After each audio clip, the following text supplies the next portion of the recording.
National crush రష్మికను స్ఫూర్తిగా తీసుకొని ఎంతో మంది ముద్దుగుమ్మలు సౌత్ ఇండస్ట్రీపై అటాక్ చేస్తున్నారు. ఇప్పటికే ఆశికా రంగనాథన్, రుక్మిణి వసంత్, శ్రీనిధి శెట్టి, శ్రద్ధ శ్రీనాథ్ లాంటి Kannada కస్తూరిలు luck పరీక్షించుకుంటున్నారు.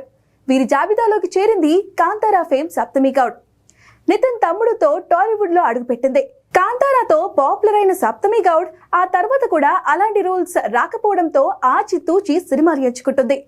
The vaccine వార్తో Bollywood లో అడుగుపెట్టిన ఈ చిన్నది అక్కడ హిట్ కొట్టేసింది. ఇప్పుడు టాలీవుడ్ లో నితిన్ తమ్ముడుపై హోప్స్ పెట్టుకుంది సప్తమి Goud.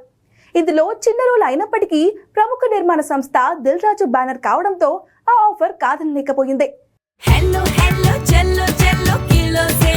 South India shopping mall లో blockbuster Ashadham #1 kilo sale. Kanchi పట్టు చీరలపై కేజీ కొనండి, కేజీ ఉచితంగా పొందండి. అన్ని రకాల వస్త్రాలపై సరికొత్త స్టాక్ తో up to 66% of. South India shopping mall, Telangana, Andhra Pradesh.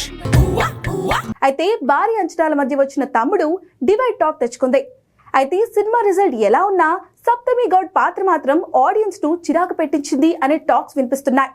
అటు సినిమా రిజల్ట్స్ తో పాటు ఇటు తన పాత్ర పట్ల నెగటివ్ టాక్ రావడంతో తెలుగులో స్టార్ హీరోయిన్ అవ్వాలి అనుకున్న ఈ కన్నడ భామకు షాక్ తగిలింది. ప్రస్తుతం సప్తమి తమిళ్, కన్నడతో పాటు హిందీలోని మూవీ డామాలో కనిపించబోతుంది. ఆయుష్మాన్ ఖురానా, రష్మిక జంటగా నటిస్తున్నారు. ఇందులో కీ రోల్ చేస్తుంది సప్తమి. మరి తెలుగులో రాణించాలి అనుకున్న సప్తమికి నెక్స్ట్ ఆఫర్ ఎవరిస్తారో, హిట్ ఎప్పుడొస్తుందో చూడాలి.